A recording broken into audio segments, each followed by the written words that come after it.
This allows you to change this from a myofascial tool into what I would call an isometric brace, where you're like tension and then you can move it through space. So coiling mechanics, for example, just moving where the arms are and keeping expanding tension is going to create this totally different relationship with everything. And it's a very simple thing. You just front, behind. And you can You're also like pulling at the same time. You're like pulling it apart. pulling it apart, yeah, the brace of it. Bow. And the other thing you can do for someone like yourself who has a lot of raw power is you could shorten this too. So you would want to take this out and loop it through. So this thing has so many uses if you just get creative with it. This makes this half the distance, twice as much pressure. So even just holding that and walking is like, oh, I'm holding some water, you know, I gotta balance it on my head somehow, right? Like all these weird activities. How'd you come up with all these different like concepts, and how'd you make the body lever that you guys seen me use this before for like myofascial release, but he's showing us a couple other uses of it. But how did you stumble upon all this, like, just, I don't know, interesting styles of movement? These are like unconventional. You know, I've kind of always been outside. Push and pull like a bow. Yeah, it's like a bow and arrow in a way. Broken bow and arrow. I've kind of been always outside the box. Before undulation ropes were popular, I had bought a marine rope and brought it into a gym and like tied it to some weights and was dragging them across the floor, and they said, you can't do that shit in here, get out of here. So I've always tried to think out of the box, and with this, it's been an evolution. So every time I change a tiny thing on it, it expands or contracts its capabilities. And this started originally as like a functional bar. So when I had 2 bars, it's like, oh wait, I could actually connect these together somehow. Maybe there's another way to do it. But that process is just kind of an emergent thing. You know, I really see myself as an artist above anything else. And you started out doing a lot of yoga type stuff, right? Yeah, well, I didn't start there. I would say... Are you embarrassed by the yoga? Not embarrassed, but it's certainly... Or don't want to be lumped in? It certainly caused me a lot of pain over time. I think How that... so? Stretching. You know, I think that there's a lot of things that can be a benefit in the very initial stages of stretching, like awareness and just general mapping of where stuff is. Are there forms of yoga that you think, first of all, do you think yoga's fairly unsafe?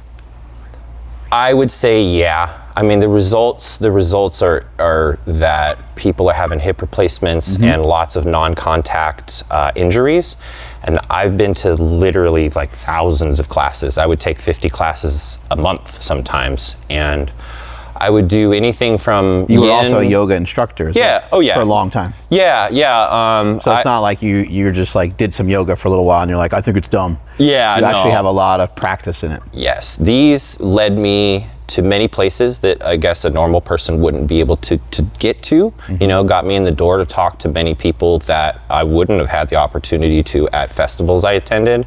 So I traveled around the Pacific Northwest for about 2 years in my Sprinter van and just got to talk to different people about this tool and the yoga practice and how they overlapped. And basically this, I think, kept me out of injuries for a really long time until my body just couldn't take it anymore.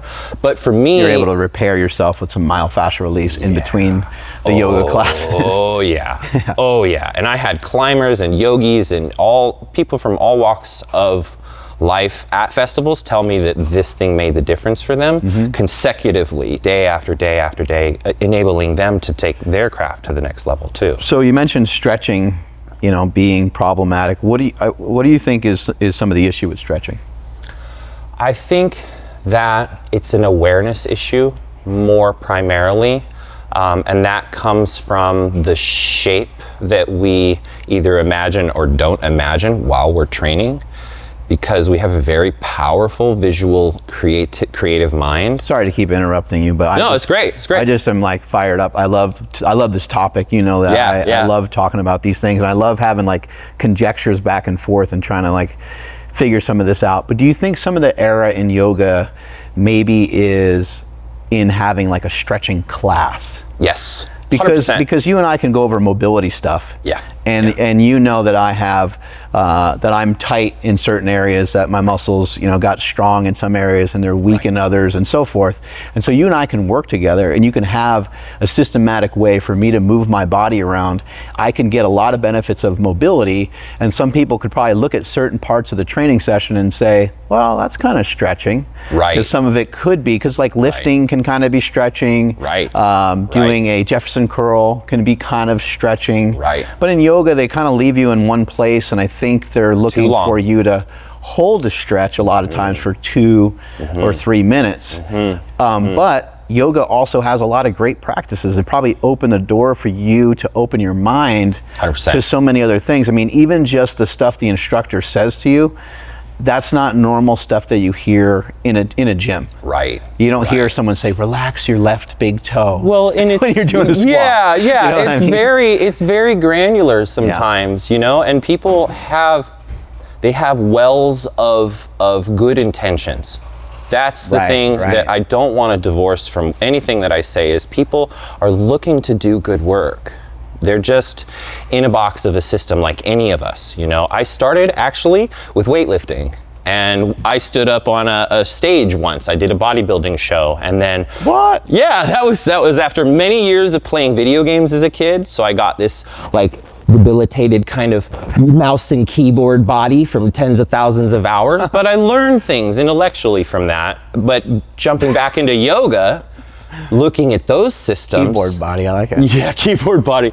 Looking at the yoga systems, like there's flaws, you know? And I thought to myself, well, if this is some ancient practice, like, shouldn't they have worked all this stuff out by now? And what I've discovered really is that it's a very broad and multifaceted way of life, and there's a religious bedrock to it that has been painted over by gymnastics. And that actually started in like 1926, in the 1930s, really early on, with this guy, I probably botched the name, Niels Buck from Sweden, I believe. And there's a book we could talk about in the cast. There's so many different kinds of yoga, so Yes. many different types, and so many different leaders and instructors. And you look back at like some of the stuff from Pilates. I realize Pilates is way different than yoga. But the guy that came up with Pilates, it seemed like he had a lot of good, especially in the beginning, seemed like he had a lot of like just outside the box thinking, where you're like, oh, I'm seeing that show up now. And some of the kind of like modern movement trends that you see on Instagram. Yeah, and I would say that the same is true in this instance, because the book is called Primitive Gymnastics, and there's a lot of poses in it that are so reminiscent to contemporary yoga, but what I think has happened is that some of the fundamental message that was embedded in the religious side of it, because of symbolism in World War II, was divorced from it. So some of the central message of integration, how all of our limbs are connected in one nervous system, and how they all function together. I like to say that 3 follows the 1. Your 1 intention in rotation needs to be followed by the other 3 limbs rotating in the same direction to keep proper integration. And I think I was here a few weeks ago, and we were doing some mace work, and you were swinging the mace, and what I could see is your whole body is like integrated into what you're doing.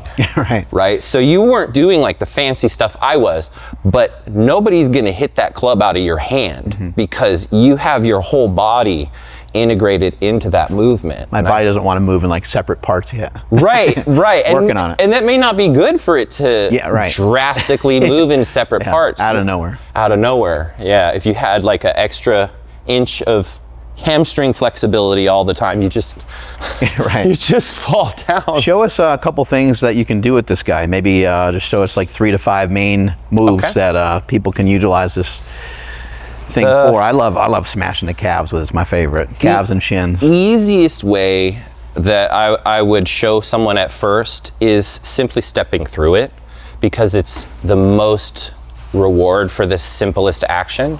And you can even kind of walk around and find different positions to do this in, or get into different poses, so you can have it. I'm crying a little bit because I know how much it kind of pulls on you and stuff. The cool thing is it's intuitive too. So say here, I don't want to use my right hand all of a sudden, I can just brace it and create this new relationship. Oh yeah.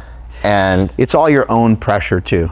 Yeah. You know, it's up to you on how how bad you want it. It's self-regulated. And somebody creative like Bill Maeda, he took a barbell pad on one side, so he could get this on the front of his shin and then smash. And just put as much pressure on the other side. So you get the benefit of the leverage, but without the complication of having to find some specific body position. I even found just putting my foot on that thing, just having it flat on the ground, just rolling my foot on some of the rollers works really good. I tell people, if you're going to start with one space with myofascial, start lower regions, because you have reflexive responses that go up through the fascial lines. So something that really, really works is taking both of these, mind the knob. Oh no. And you can just say it ain't so. Sit back, woo, wiggle side to side. I have not tried that. This is probably the most intense single move if you just go right at it, because you can reduce the surface area and go to twice as much pressure. This right here is dynamite. It's hard. Have you tried to get down lower too, like Achilles? This is the only thing I found that can get there, and it's hard to have a conversation when you're working some I hate you so much because I think I need to do that. Well, it's your turn. Yep. I need to try that out. Let me try on these little pads here.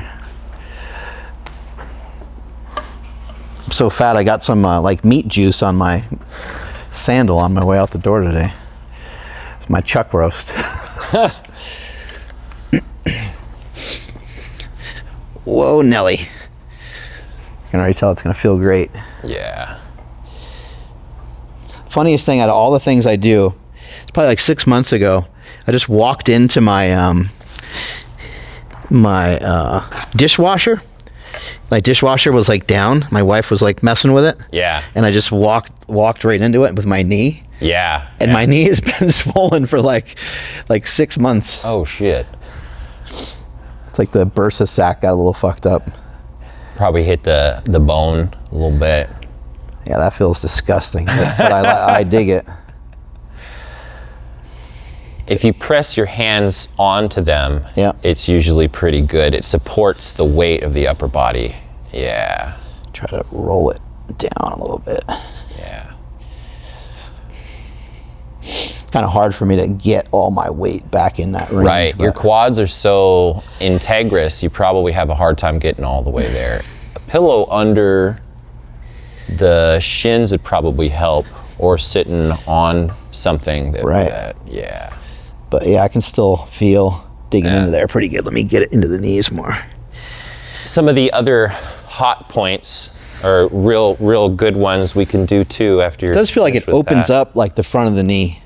You know, when you're on there. I wonder if leaning onto a wall would work too. Sometimes I just need like, any of that would help. Yeah. Even like a block in front of me, because like I can't. It's very difficult for me to just be kneeling.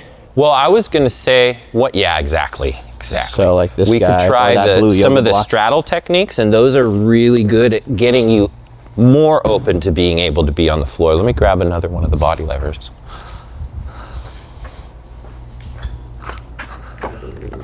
Perfect.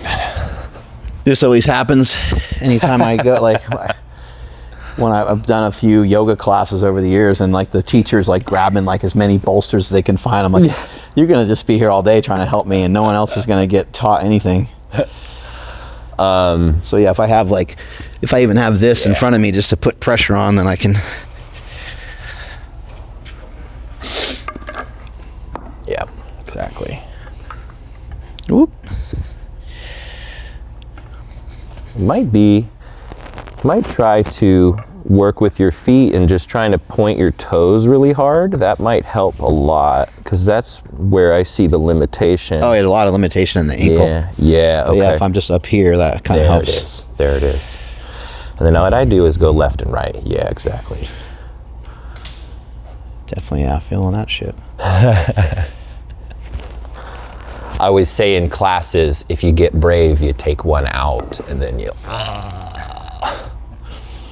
What might work easier for you is actually to come off of them like so, and then take this out and go to like a low lunge, so in any way you want.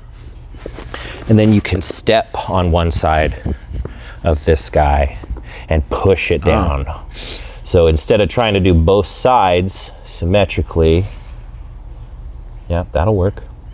I see what you're saying. Yeah. Yeah, you can use the hands or foot. There it is.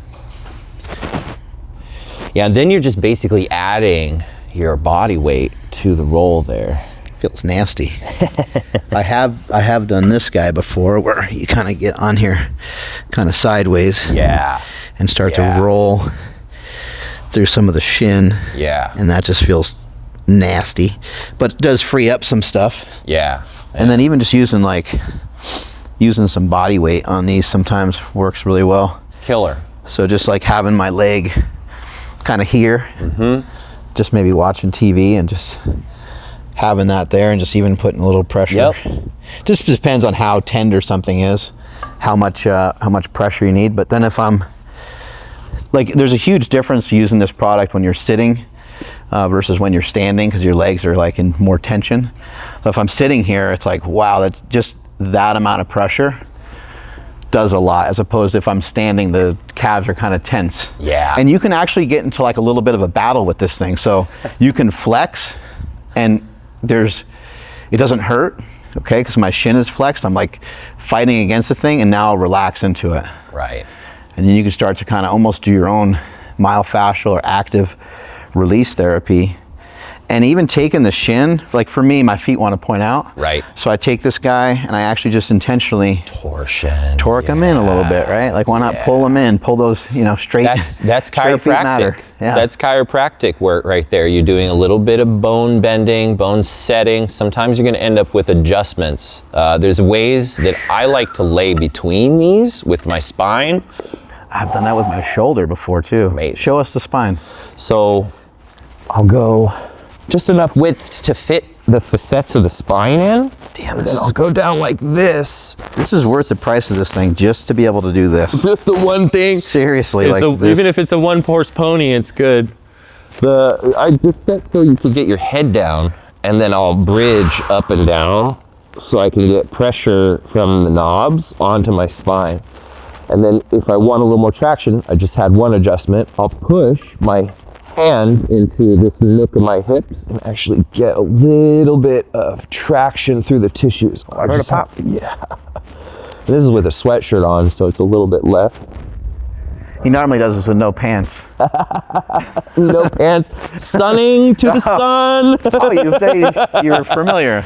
I met that guy. Which guy? Bhakti Fest. Butthole guy? Yeah. It's like an actual guy. Certified health nut. Oh, you've met certified health nut. He's a great character. He's a really cool dude. He's lives out in Arizona, I think, right? Yeah. I met him. Connect with him at Bhakti Fest a couple years ago. Which since meeting you guys, I was like, it'd be so much fun for us to all go to like a big yoga thing. Butthole guy? Like, is he the guy who kind of like made it famous? Yes, and urine therapy. And urine therapy. Yeah. I should definitely connect you with that guy. He's doing great. He's a riot. Yeah, he's a riot. It's like, what are you kind of known for? It's like, wow. Being. Yeah. Drinking a bean. Have you ever tried it? No, thanks. I'm good. What about the tan in the butthole? I'm good. I might try that in a private space, but I'm on a farm now, so I got plenty of space out in winters, so at least you think great. you do. So you get an Amazon package or something. Yeah. Like, hey, I saw that guy out there. So here with this, you can take different leg assemblies and work on your hips, kind of shimmying along. And then another way is if you take the spine, the bars apart, you get this line kind of in between the shoulders, which is killer. And you just wiggle with it. Scoot up a little bit, you get your head on the ground. It feels it feels pretty cool because it's like not, it's, you know, it's not on my spine. It's adjacent to the sides. Right, it's the spine is like right down the center. Yeah. I think it might be pushing out a little too much. There we go. Oh, I got some pops. Nice. Yeah, for me, that like thoracic spine kind of always needs a little pressure, little TLC. Grab one of your knees with the same side hand. Yeah, there you go. And you'll notice that flatten the lumbar onto the tool.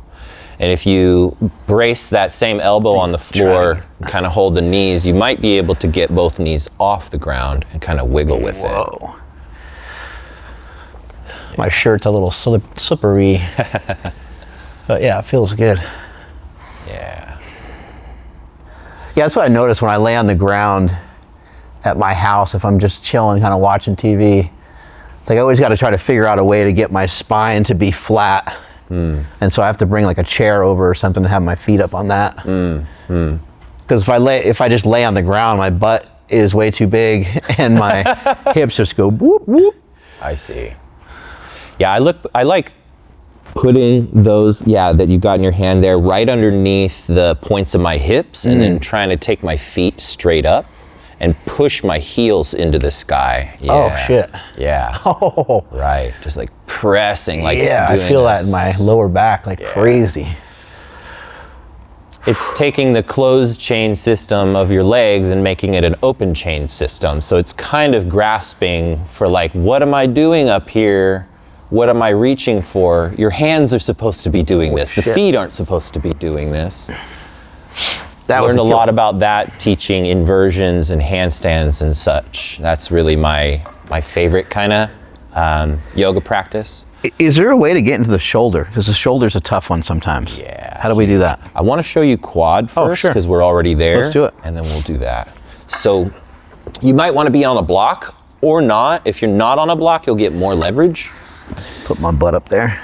So pop the rope close to the thigh on either side. Try without the block first. And lay the bar underneath and just lay it over like that. Yeah, that's exactly. Put that on the ground. Yeah, just leave it there. And then take your right elbow and just press into the outside of that if you can. Yeah. A lot of my like tightness prevents me from like being forward. So I always just want to like fall backwards. Right. This might be best against a wall or with a block under or something like that, if that works better. Main thing is just trying to get some pressure on. And what you did was actually the next thing I was going to say. If you rotate so you can brace yourself, internally rotate the left leg instead of trying to get it while it's externally rotated. Yeah. There it is. There it is. You can get some real gas on the tissue now. And then roll up and down with the, Actually try a little bit of wrist roll. There it is. It's kind of funny for me because just about everything I do, and this is good just for everybody to listen, is like a lot of the stuff you do is going to just look a little different than what someone else does. Who cares? He's sitting that way, I'm sitting this way. Yeah. The only advantage that he has is that he's sitting that way and I'm sitting this way. Right. It really doesn't, not going to matter a ton. Maybe it would show up. Maybe it would show up in some sports, if we went to go do certain things, but I'm going to have some things that I'm good at. He's going to have some things he's good at. That's the way it goes. I like to think of it as a storm. It's like we've trained an electrical storm in our body, depending on our experience and like where we've had to travel. And it's really difficult to get that storm to flow in a different direction. It takes a lot of time. It takes a lot of real conscious effort and kind of remapping your own inner understanding of where stuff is. And this tool is really good at that because you control how much pressure you get in all those little places and you go, oh, I didn't even know that I had a muscle there that was moving in that direction. And I've been lifting and moving my whole life. Like I've never felt that before. Even You know, like people in FP talk about how they'll go back to myofascial when they're trying to remap and re-understand things that they don't understand yet. Or they maybe push something a little too far because they got excited because something's new. Right. And it's all about sensation building. I would say that that's my prime directive is I want to build tools that build sensations so that we can get away from the sensation of chronic pain, because we all know that that's real. Here's a movement that I like to do with this one. There's a bunch, you know, like I like to dig this guy into my shin and stuff like that too. But another favorite of mine is to, like this little knob, you can kind of, depending on, like I have, you know, these pants on, so it's going to slide on these, but if it's just skin to skin, it will grab a little bit more and it will dig in. And I don't even really need to do anything with the other side if I don't want to. But I found that even just using that is amazing. Obviously you can take it and you can, you know, get it to where it's going to really press in on something. And now you found a spot and you can kind of, just whatever, your spots are going to be different. You know, everyone's spots are going to be a little different, but for me, it's kind of that area right there a lot. And you get to kind of push and pull, and there's all kinds of different things you can do with it. That's the one. Yeah, you get in here, and then you can kind of roll and roll. It's like, who isn't tight and messed up right there? Oh, everybody is. Everybody is. And this tissue is different down here. Right, because it's so much elastic potential. I always say to people, weird because you go work from on your muscle feet first, because what else in your body can do this by itself? Lift everything. Yeah. Right? Yeah. Like there's so much fascial potential there. Starting there will help. It's weird when you go right from here. You go right from muscle into all this weird tendon, ligament stuff. That's all down in this area. And it's unconscious tissue, you know, it's just tissue that you don't feel the contraction of, but it works for you, you know, and there's so many things in our body's systems that are working in that manner that escape us in the normal, like looking into the fitness void, you know. I tend to think of us as dogs watching television. Like we're watching something that we can kind of understand or see, but we don't get the full depth of it. And you know, like the tools themselves are what make us look downfield, you know. And I was talking earlier about how this has really taught me that it's an extension of our skeleton, because it's basically two leg bones connected by connective tissue. So I see this as what I call a prime tool. It's something that's resonant or similar to our structures. So when you actually pick it up, it's continuous with your structure in a positive way.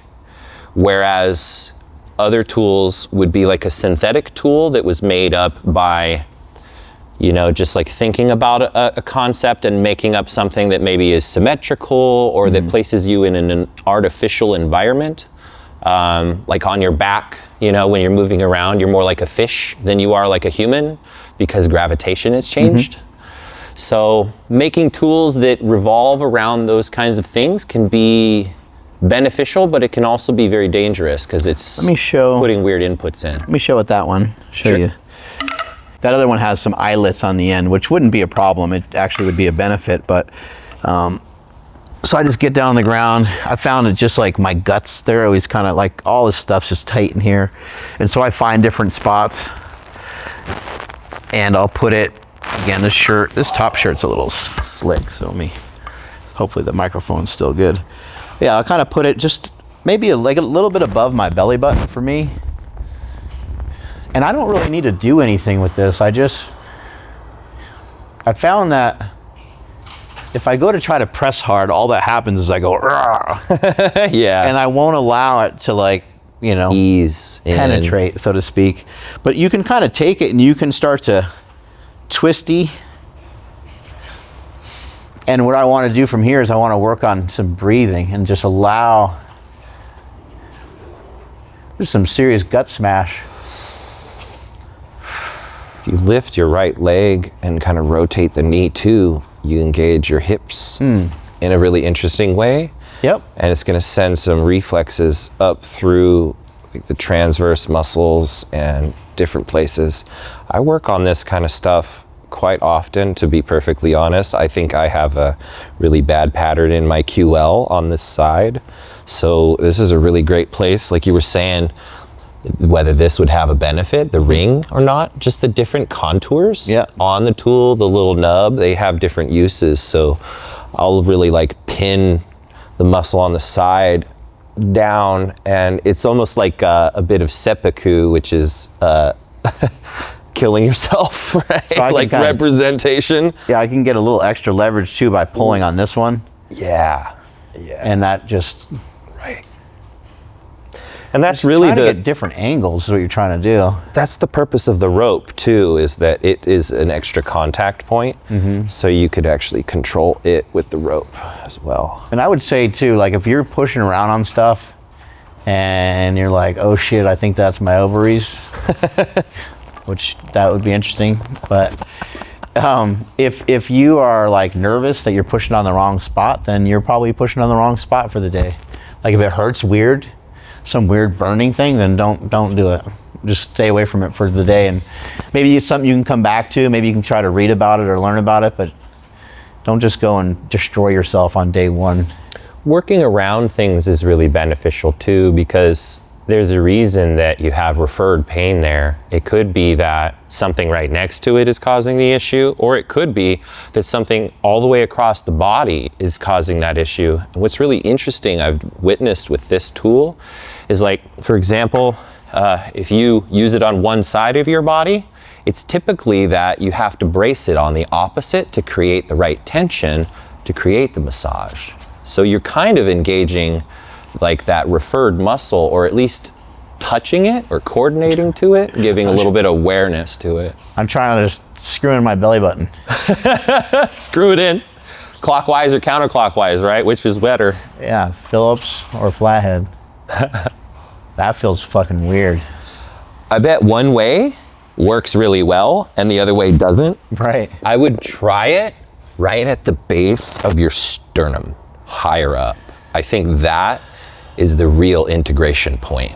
Especially probably for breathing for me with running and stuff. Right. Yeah. Just kind of the weight of my own hands. Feels good. Doesn't take much.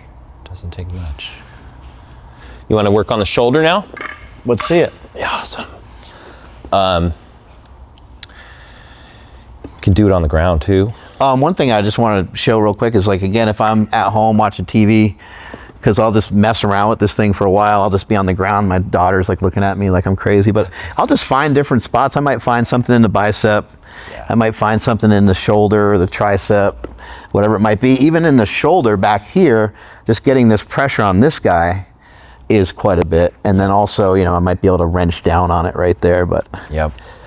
If you align that differently, you can actually get these little guys onto the nubs. The nubs, like on the right onto the spine of the scapula, so you can work up and down across all the rotators. It's kind of more like this. Oh, it just feels like death. And then you just use your foot to move you up and down a little bit. Oh, that's terrible. Yeah, and then any angle change, like you open your body or close your body toward the floor, all of these areas are going to change, all these angles. Oh, what you're actually working on. Yeah, I'm like on the lat. Yeah. It's nice too, because since it's so much smaller in circumference compared to a normal foam roller, you don't have to do a side plank the whole time. You just get to lay around with it. Yeah. If it looks uncomfortable, it is. I mean, that's what the thing does. It puts you in a world of hurt sometimes. And then also just the act of being on the ground, we've talked about so many times here, is that this is therapeutic too, because it's like, now for me, just got done doing like 15 sprints. This is like my hip and my whole side of my leg is tight, so I can kind of feel that too. Oh man, yeah, I'm getting right into the. Certain spots I notice with lifters that you can just touch basically any lifter and they'll just like want to hit the ground. Yeah. Yeah. This is one of them. Yeah. Just the kinda- under lat. Yeah, it's killer. You poke right underneath the shoulder blade and they just want to hit the ground. Yeah. I feel that way, and I wouldn't call myself a lifter anymore. I lift my feet into the air doing handstand things, but the mechanics are, so similar. Like Right. you end up with some of the same stuff. But it's interesting to see how, each sport has that neurological storm that it creates, and how, like, when I talk to baseball people, they're like, oh, I want something for this and this. And then somebody else in a different position, same sport, I want that and that. Oh, okay, it's relative to every action that you do. How do we squish down on the shoulder? Shoulder? You want a things. roll or an elbow? Try both. Yeah, I don't know. Sit on the box, probably be easiest. And basically, watch you do it. you're gonna go behind the back, under the arm with one, and over the arm with the other. And if you have the little nubbin there, or the spike, whatever you want to call it, you can use that as the point of contact. And you don't get the power from the top hand, you get it from the bottom hand. You either pull away or you leverage Oh, you're up there into the body. in the trap. Yeah, right there in the trap. So you would just roll that over. Yep, Yep. Getting this guy in here. there it is. Whoa, mama. Yeah, it is weird too. Like, we think of the shoulder, we don't think about the trap and the neck that much. Yeah, But those are usually pretty stuck. yeah.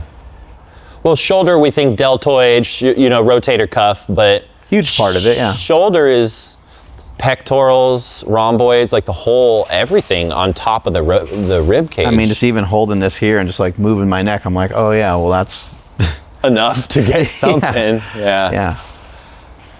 Yeah, it's really endless. You've got 600 plus muscles. Technically, you can reach a lot of them I have with 600 this. muscles. Yeah, you do. You have 400. I have 400 and something. But you can reach just about all of the superficial stuff. Holy crap! Yeah, I'm Yeah, you're probably in the rotator right in there, that huh? spot. This is a good one because I didn't realize you could do this. Yeah.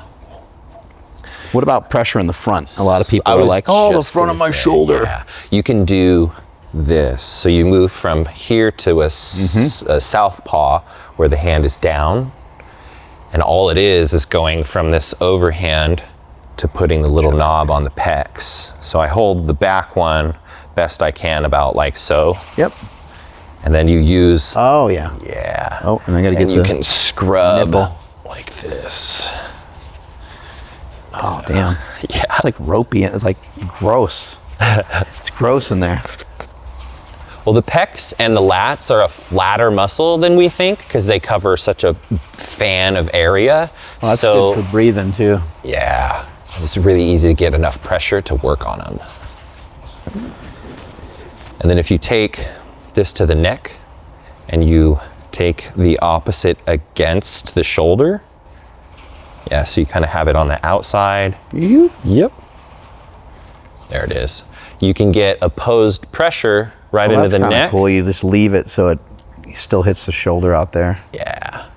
And then front to back with the left hand like this.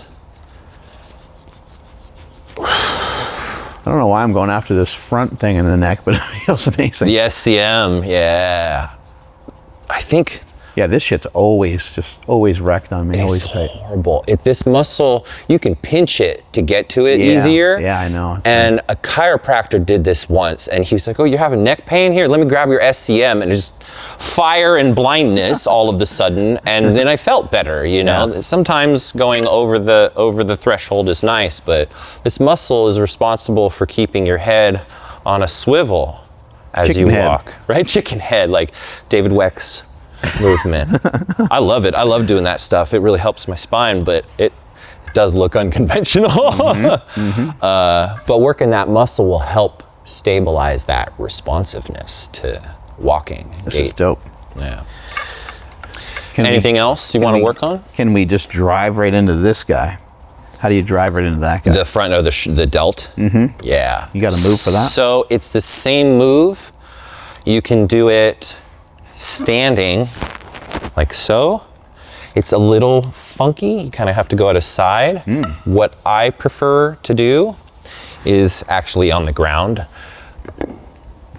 Not, we were just there, but you sit a little further down on it. So you've got some that's going out above, and then you've got all this real estate you can work on with it, with it pinned under your back. Oh, I see. You can just work it like that. Or that's the next one I was going to show you is right it's like there. Up in here. Yep. So if I'm here, it's like I'm not really getting to the front of the shoulder, but as soon as I bring my arm down, now I'm getting the front of the shoulder because my hand's moving backwards, and now I can kind of dig through there. And if I have that knob, I can etch the knob up there and dig in. The other thing you can do is if you like my shoulder feels fine, so like this doesn't that's not aggravating anything, but if I had a hot point there, that would be working really good. Try this as well. You're like this, bring them across the body. Yep. And then your right hand is going to massage down. So you could actually let go with the left hand if you have it braced against the body. And you can kind of roll. Yeah. The thing you don't want to do here is while you're rolling, torsioning the arm at the same time. Just leave the arm in a position and roll up or down. I'm sure I could put my foot up on something or whatever. Yeah, that'll help it. Secure it more. Super cool, man. Yeah, I was wailing on my tricep the other day with this thing and my forearm. So I was sitting in a chair and I was... Triceps are hard to get to. I definitely want to see this. Yep. So I think I had to lean over a bunch. I think I was here. And so sometimes I've noticed, sometimes you got to cross the streams here.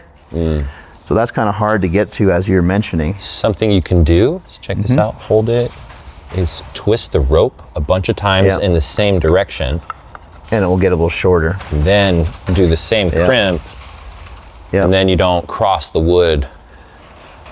Cross the wood. Yeah. Don't touch the wood together. So I was just doing this guy here, and then I found that once I started to roll, that's how I was able to get into the tricep. And you might have to, torque your arm around. You might have to spin it or try to hold it somewhere. Yeah. But I've had a lot of just weird shit in it's almost like my forearm, but it's derived from the stupid ass tricep. So I need to just keep rolling over that damn thing. If you were to turn your thumb out and drop in, and now drop down, or actually turn the thumb in, sorry, you had it right, and then drop down below the elbow, you can get this whole region too. Yeah, and what I was doing the other day too was kind of in here, and then I also, now I remember, I had a shirt on, like a long sleeve shirt, and I was sliding my arm through here. Oh, that's fun. So it's a little harder to do when it's grabbing your skin. But if you're trying to do some treatment, just throw on a little bit longer shirt for a little bit.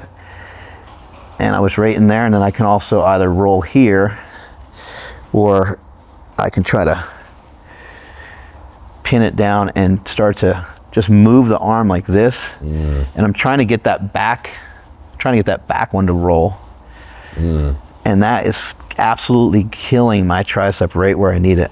And then the forearm is a lot easier to get to because the forearm's just here. And now we just start to roll. But you see how see how the veins are there and stuff, right? And then watch what happens to the skin. It all turns like kind of whitish.